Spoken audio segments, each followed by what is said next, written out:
दर्शक मित्रों, आप જોઈ રહ્યા છો आज का भारत न्यूज।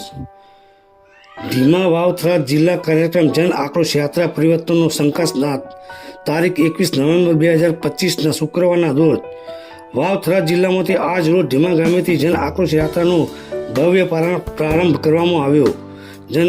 જનતા દ્વારા મળેલા વિશાળ સમર્થન વચ્ચે પરિવર્તનના શંકાસ્પદ સાથે યાત્રાનું આગળ વધારવામાં આવી। આ યાત્રાનો મુખ્ય ઉદ્દેશ ખેડૂતો, યુવાનો, વેપારીઓ અને સામાન્ય નાગરિકો પર આવતી મુશ્કેલીઓ રાજ્ય સરકાર સુધી પહોંચાડવાનું છે। કાર્યક્રમનું વિગતવાર આયોજન યાત્રા દિવસ દરમિયાન વિવિધ ગામોના સ્થળોએ વિશાળ લોકોની ઉપસ્થિતિમાં કાર્યક્રમ યોજાયો। એમાં ધાર્મિક દર્શન, જાહેર સભાઓ, સંવાદ કાર્યક્રમ અને ગ્રામજનો સાથે સીધી ચર્ચાઓનો સમાવેશ થાય છે।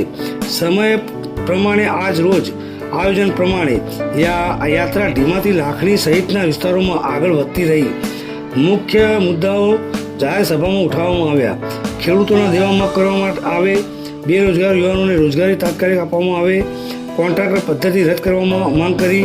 વાવ થરાદ બનાસકાંઠા વિસ્તારમાં ખેડૂતો ન્યાયસભર સહાયનો પ્રવાહ શરૂ કર્યો। શિક્ષણ ક્ષેત્રમાં થયેલી અનિયમિતતાને તથા ભ્રષ્ટાચાર વિરુદ્ધ કડક કાર્યવાહી। યુનિવર્સિટીમાં થયેલા કૌભાંડ અંગે વિદ્યાર્થીઓ સમાજને ન્યાય મળે તેની માંગ। વિશેષ ઉપસ્થિતિ કાર્યક્રમમાં પ્રદેશના અનેક રાજકીય આગેવાનો તથા કાર્યકરો મોટી સંખ્યામાં જોડાયા હતા। સાથે જ યુવાનો, ખેડૂતો, મહિલાઓ તથા સ્થાનિક નાગરિકો દ્વારા યાત્રાના પ્રચંડ સમર્થન મળ્યું હતું। યુવાનોની હાકલ, શિક્ષણ વ્યાપાર બંધ કરો।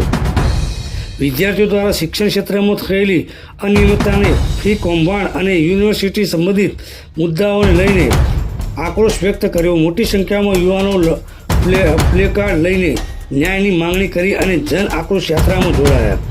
આજની યાત્રામાં વાવ થરાદ જિલ્લાએ ઐતિહાસિક પ્રતિસાદ આપ્યો। ભવિષ્યમાં આ યાત્રા વધુ ગામો અને શહેરોમાં પહોંચી જનતાની સમસ્યાઓને ઉકેલવા માટે શક્તિશાળી અવાજ બની રહે છે। અહેવાલ પ્રવીણ ઠાકોર, વાવ થરાદ, સુઈગામ। आज का भारत न्यूज़।